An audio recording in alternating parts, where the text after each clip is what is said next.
Xbox cloud gaming on a Fire Stick be the ultimate console killer? With Xbox pushing hard into the cloud, Microsoft certainly thinks this could be the future of gaming. No downloads, no consoles, just instant access to top tier games. But is it really that simple? I got myself one of these babies during Amazon Prime Day. It's an Amazon Fire Stick 4K Max. I was surprised to see there were bundles available with an Xbox controller and a subscription to Xbox Game Pass. And this really caught my attention. Two tech juggernauts, Amazon and Microsoft, teaming up for cloud gaming and taking it seriously. It feels like they're gearing up for something huge, potentially transforming the way we think about gaming forever. So I picked one up to see if it lives up to the hype. The appeal is obvious. For as little as 55 to 80 quid, you could be gaming anywhere, without the need for an expensive console or PC. Plus, with a Game Pass subscription starting at just around 7 quid a month, gaming is more accessible than ever. You don't need to be a hardcore gamer or have a ton of disposable income to jump in and start enjoying. But is it really that simple? I'll be testing everything. Setup, gameplay, quality, multiplayer experience, and even checking out the visuals and potential lag issues.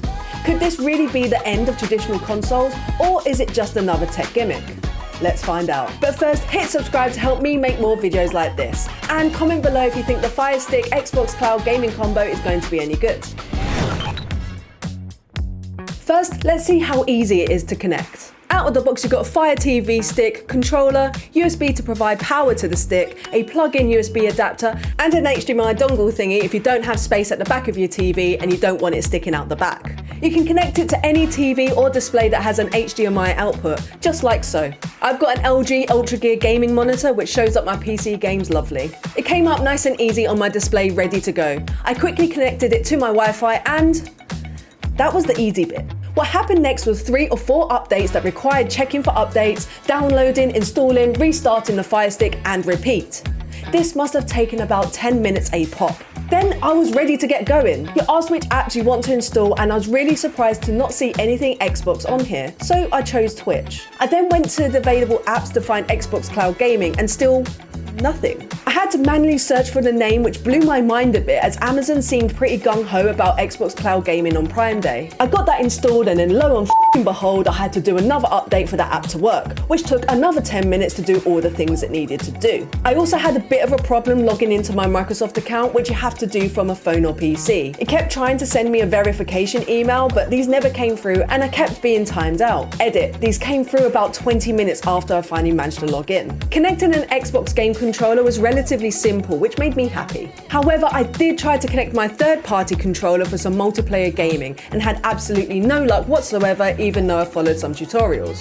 I will also get onto multiplayer gaming later. I signed up for Game Pass on my PC as I wasn't able to do this via the Fire TV stick. Note you can only do cloud gaming with the Ultimate Pass, which is £15 a month, unlike the 7 quid I mentioned earlier. I was ready to play some games until I couldn't play the games. The app hadn't updated with my new membership, so I had to log out and log back in again with slightly less rigmarole than the first time. Now, let's play some games.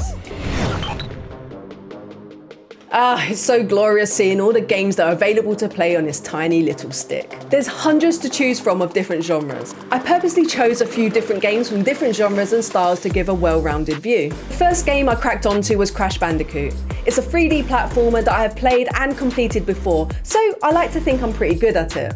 I know how it plays and how glorious it looks on my PS5. The visuals are okay. It's a little on the bitmappy, pixelated side, which I was expecting with cloud gaming. However, with the gameplay, I straight away noticed the tiniest bit of lag between my input and Crash spinning and jumping. It threw me off a bit at first, and I missed some hits and jumps. But it's definitely playable once you get used to having to preempt the moves you want to do. It's a slightly different way of playing, but doable. Next up was Mortal Kombat for some spine crushing and eyeball impaling. Again, the same thing with the pixelated visuals and a tiny bit of lag.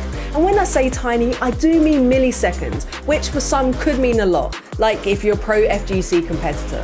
But I didn't feel it was that much of a problem for me because I'm bad at fighting games and I like to pick up and play casually. On to Forza. This was actually pretty great. Okay, yes, the graphics isn't the same as playing on my Xbox with a 4K OLED, but it was really playable and I didn't notice any lag, despite what you're seeing right now. Yep, That's just me and I'm bad at driving. I tried Ori and the Will of the Wisps, as that is the most recent game I played on Game Pass, installed locally on my PC, and I was super happy to see that it had my game save on there. Now Ori is a very precision-based game, and I did struggle to navigate around. This was also my first time experiencing a big bit of streaming lag. Not too much of a problem, as this is a single player and mostly chill game, but if you're into online multiplayer, this might annoy you a bit if your internet connection is crap. Of course, I had to try a first-person shooter, and what better way than Halo Infinite. This to me played really well. There was no obvious lag and the visuals didn't seem too bad, but maybe I just got used to things looking a little flatter while testing. I could easily play my way through and have a great time. Now onto multiplayer. I got my second Xbox controller connected super quick. My third-party controller is still trying to connect for its life as I speak. Passed my controller to my partner because she looked like she needed a distraction from a proper job while I make gaming videos. Loaded up It Takes Two and foul. She couldn't connect. I loaded up Mortal Kombat as I know this game plays and fail again. I didn't realise there is no local multiplayer available on Xbox Cloud Gaming, which I think for many might have been a reason to invest. There is online multiplayer if you're into it. So, is Xbox Cloud Gaming on Amazon Fire TV Stick worth the hype? Straight off the bat, the physical setting up is super easy. You just plug it into a TV or monitor and you're good to go. But the initial signing in and updates were a pain in the arse. However, I can imagine it being a bit like childbirth, where mums say you don't remember the pain after you see your little bundle of joy. Now I've gone through the pain of setting up, I can now take the stick and controller anywhere with a TV or monitor and a Wi-Fi connection and game. Your progress transferring between PC and cloud is also a major plus for me. If you're computer literate and have a bit more patience than me, then you'll be fine. Even though I couldn't get my cheaper third-party controllers to connect and the monthly membership is 15 quid instead of 7, it still really is damn cheap for a gaming setup. As of recording, the stick is 70 quid, an Xbox controller is 45, and 1 month of access to hundreds of games is 15. £130 for all that is pretty damn good. The graphics aren't as good as playing on a gaming PC or console. To be honest, I would have eaten my metaphorical hat if they were. But they aren't terrible by any means. Once I got over the fact that I wouldn't be able to see the heads on Scorpion's arse, I enjoyed it for what it was. A tiny bit of lag can be annoying, but for casual or new gamers, I don't see it being too much of a problem, as you likely won't notice it. You're still going to have a good time playing. Essentially, if you're new to gaming and looking for a cost-efficient way to start and see if gaming's for you, if you travel a lot and still want to game, or disposable income is a little tight but you still want to enjoy gaming, then Xbox Cloud Gaming on a Fire TV Stick could be a great option. Just remember, local multiplayer is a no.